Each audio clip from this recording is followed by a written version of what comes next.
Այսօր Հայաստանի Հանրապետության վարչապետ Նիկոլ Փաշինյանը Facebook-յան ուղիղ եթերի ժամանակ խոսելով գրերի գյուտի մասին ասել է, որ Մեսրոպ Մաշտոցը հայոց գրերը ստեղծելուց հետո այդ գրերով առաջինը գրել է Աստվածաշնչի առակների գրքի առաջին առակի հետևյալ կտորը՝ ճանաչել իմաստությունը եւ խրատը, իմանալ հանճարի խոսքերը։ Եվ ինքը շատ է մտածել, թե ինչու է Մեսրոպ Մաշտոցը թարգմանել հենց այս կտորը եւ եկել է հետևյալ եզրակացության։ Եվ իմ եզրակացությունն այն է, որ 405 թվականին Հայաստանը եղել է նույն խաչմերուկի վրա, ինչ 2026 թվականին։ Եվ մեր խնդիրն է, որ այդ խաչմերուկում կանգնած լինելով եւ մտածելով մեր ճանապարհը շարունակենք այնպես, ինչպես պետք է շարունակենք, որպեսզի հետագայում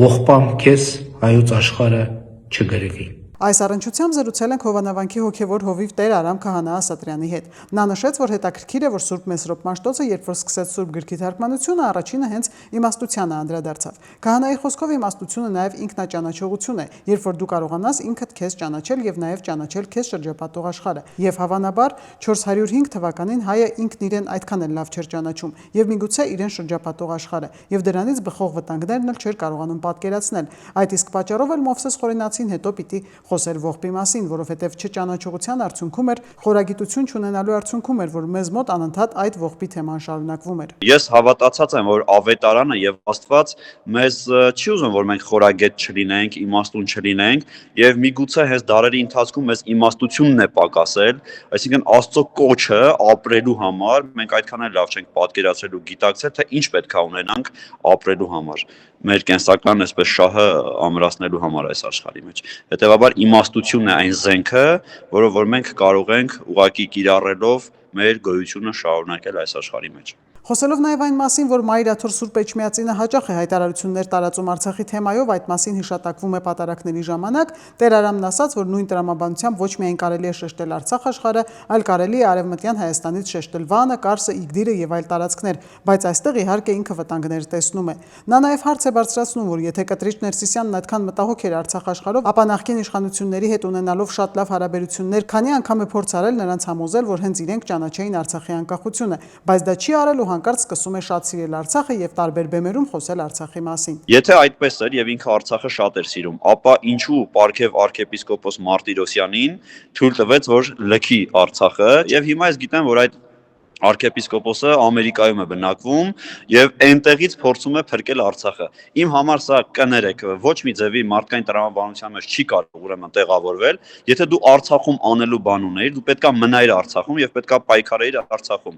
Եվ ինչ է նշանակում լքել Արցախը, հայտնվել Միացյալ Նահանգներում եւ հիմա էլ ես ունեմ տեղեկություններ, որ նույն Պարքև Սրբազանը այնտեղ իր շուրջն է համախմբել այնպիսի մարդկանց, ովքեր հակազգային քարոզչություն են անում Ամերիկայի Միացյալ Նահանգներում։ Նա նաև տեղեկացրեց, որ Կտրիչ Ներսիսյանը Արցախի շրջափակման ժամանակ ստիպել է, որպեսզի թեմի առաջնորդ Վրթանես եպիսկոպոսը դուրս գա այնտեղից, եւ եթե նա չլսի իր ասածը, ապա սպառնացել է այլ ճանապարհներով նրան բերել տալ Հայաստան։ Սակայն Վրթանես եպիսկոպոսը եւ մի քանի այլ հոգեվորականներ ընդդիմացել են եւ չեն լքել Արցախը։ Ինչ վերաբերում է վարչապետի այն հայտարարությանը, որ Կտրիչ Ներսիսյանը եւ իր խումբը ստանձնել են պատերազմի կուսակցության առաջնորդությունը եւ այդ մասին հայտարարել է նաեւ Եվրոպական խորհրդարանում իր ելույթի ժամանակ, ինչից հետո ընդդիմությունը սկսել է նրան քննադատել, Տեր Արամն ասաց, որ ինքը այդ ելույթում եկեղեցու հանդեպ քննադատություն չի տեսնում, այլ ավելի շատ տեսնում է Հայաստանի Հանրապետության պաշտպանություն, որովհետև այն ինչ որ մենք ունենք, մեր պապերի թողած ժառանգությունը պետք է պահենք ամեն գնով։ Փաստացի, եթե հիմա պատերազմ լինի,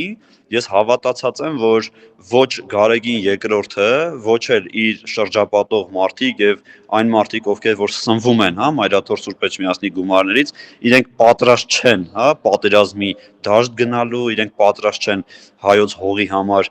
մարտեր վարելու։ Արդյոք մեր ժողովուրդը այսօր պատրաստ է պատերազմի։ Ունենք մենք այն հնարավորությունները, որ պետք է այսօր Արցախի մասին խոսենք։ Եթե ունենք այդ հնարավորությունները, եկեք ազգովի խոսենք եւ ազգովի պահանջենք, որ Արցախը հետ ենք բերելու։ Իսկ եթե չունենք, ես իր այս քաղաքականությունը ուղղակի, չգիտեմ, արկածախնդրություն եմ համարում, որովհետև այսօր քո ժողովուրդը պատրաստել չի պատերազմի, կամ դու մտել ես քո ժողովրդի մեջ հարցրել ես, դուք պատերազմ ուզում եք թե ոչ։ Վստահաբար,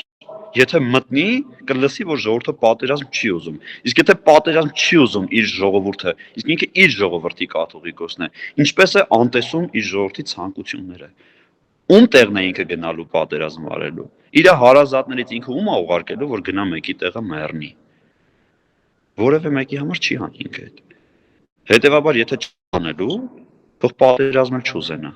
Իդեպ այսօր վարչապետ Նիկոլ Փաշինյանը իր Facebook-յան մեկ այլ ուղիղ եթերում եւս մեկ անգամ հայտարարել է, որ Կտրիչ Ներսիսյանը հստակ ստանձնել է պատերազմի կուսակցության առաջնորդությունը եւ հարց է բարձրացրել, թե մենք հիմա շարունակում ենք Ղարաբաղյան շարժումը, թե ոչ, եւ ներկայացրել դրա հետևանքները։ Ես հստակ ասում եմ, որ Կտրիչ Ներսիսյանը հստակ ստանձնել է պատերազմի կուսակցության առաջնորդությունը, այդ մնացածը Լևոն Տեր-Պետրոսյան, Ռոբերտ Քոչարյան, Սերժ Սարգսյան, մյուսներ